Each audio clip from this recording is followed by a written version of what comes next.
We'll look at every option. Right now, we have one guy under contract. It's Kenny Pickett. Feel really good about Kenny. But he knows, and we all know that there's going to be competition in the room. And we've always been a team that keeps 3 quarterbacks, and I'd expect that to be the same this year. So we'll look at all avenues. Omar, you had the 33rd pick last year. Have you seen the value of that pick rise in the last 10 or so years? And a lot of interesting stories about people calling up trying to get that pick on draft day? What do you mean by the value? By being the first pick in the second round, you mean? Back before 2010. Yeah, when it was Full day for people to kind of correct. organize their draft board. Yeah, we entertained conversations for 24 hours, and we evaluated the offers that we had. But at the end of the day, we felt really good about Joey Porter Jr. and felt the best thing for us was to take Joey at that pick. You feel like that pick has increased in value over the years because of where it is? I mean, I don't know if it's increased in value. It's just, they have that window, 24 hours, to entertain conversations about it. And I think that goes for all those early picks in that round. I think the same thing happens maybe at the beginning of the 4th round too. There's always, every team always has some players that you're staring at right on the board that you're like, man, he's still there. How can I go get him? Omar, you've made some notable subtractions so far in the last couple of minutes toward the point of the year. What went into those subtractions, and do you foresee any more subtractions happening?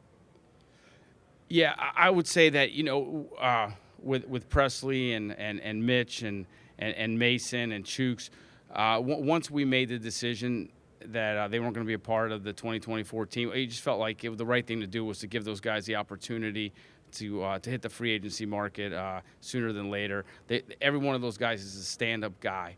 It was a great experience to have those guys around, and that we just felt like the right thing to do was to give them an opportunity to explore other options sooner than later. Do you foresee any other options coming in the subtractions of the year? Yeah. Our evaluation, of the team continues, and the free agency period really starts March 11th when you can have conversations, and we'll see what the opportunities are and see what comes of it. There's a lot of injuries with the linebackers in the secondary last year. How confident do you feel about the depth of both those spots going into 2020? Well, the linebacker position, the inside linebacker position, we have Landon Roberts under contract, Mark Robinson, Cole Holcomb had an awful injury.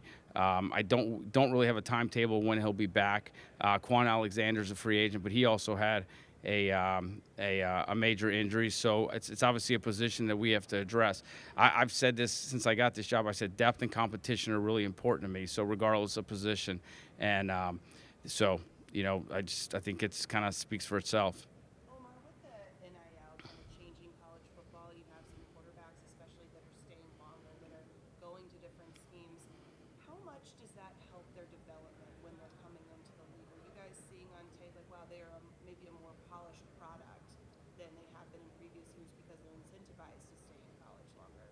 Yeah, I can't speak specifically to the NIL thing, but I'll say, every year that you're playing football and when you're young and you're growing mentally, your body, you're naturally, hopefully, going to get better. So the more you play, hopefully, the better you get. The addition of the transfer portal to that too, giving them opportunities to play, maybe one's a spread scheme and they go somewhere that runs a pro-style offense. How much does that help when they're coming in and have experience in these different schemes? Well, I think it depends on how much they perfected the scheme they were at before. Yeah, I mean, it's just it's different, right? It's new to all of us. It's been going on for the last couple of years, and I think time will tell what the effects have been on that. It's still pretty fresh. Omar, what in your opinion made Arthur Smith the right fit for offensive coordinator? Ultimately, coach makes those decisions, but when he came in for his interview, and I spent some time with him, and just his vision for the team. The offense was really encouraging from my standpoint. I'll let Coach, when you guys get him, speak to his opinion. But I just I enjoyed hearing his vision. Tiana and Joey were 2 second-round picks. Obviously Yeah. contributors on defense. If you were to add more to that position, like through this draft or through free agency, are you guys looking for more guys that sort of match their skill sets, or do you want guys that can have different skill sets to offer that can start across from them? Yeah, good players come in different shapes and sizes, so we're in the business of acquiring as many good players as we can, regardless of position. Omar, you're obviously incredibly active on the pro day circuit. What do you think of the move of the Big 12 going to one just almost mini combine with their pro day and maybe trend it back going forward? Yeah, that's new to all of us. And I mean, we'll see. Obviously open-minded, and it gives us an opportunity to see a lot of guys from different schools going up against each other. So I guess there's value in that. But it's new to all of us, and I think time will tell as to whether it was the right move or not the right move. Omar, you started Broderick at left tackle, but he moved to right tackle midseason. Do you guys kind of view him as a versatile tackle now, as a right tackle, or a guy that maybe you guys want to move back to the left? Yeah, he's I've said this before. Versatility on the offensive line is important, and he proved that he could play right tackle. But he was drafted to be a left tackle, and eventually he will be a left tackle. And when that is, time will tell. But he was drafted to be a left tackle.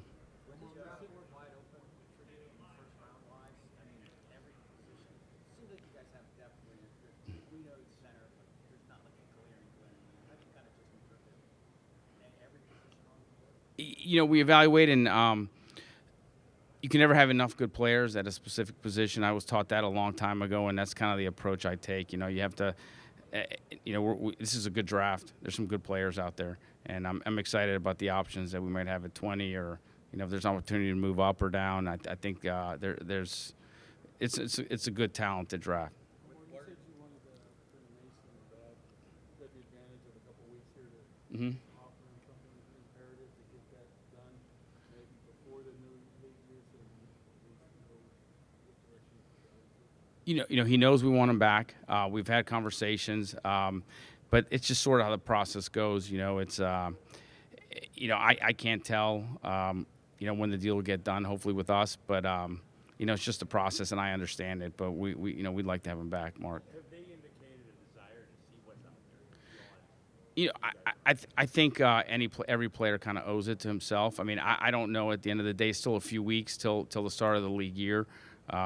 But I know we'd like to have him back, and I believe he wants to come back and compete, and he likes it here. And we've had a good experience with Mason. Omar, when it comes to the center position, how do you kind of weigh the difference between looking at someone like youthful coming out of the rookie class of the draft versus potentially adding to the position with a veteran? Yeah, I mean we're looking at everything.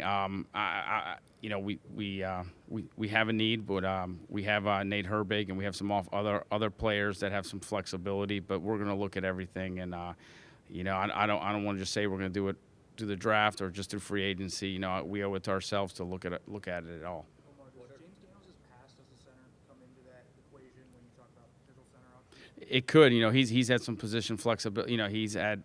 He has position flexibility, but James really had a good season at guard, and we were encouraged by that. Felt like he got better every week.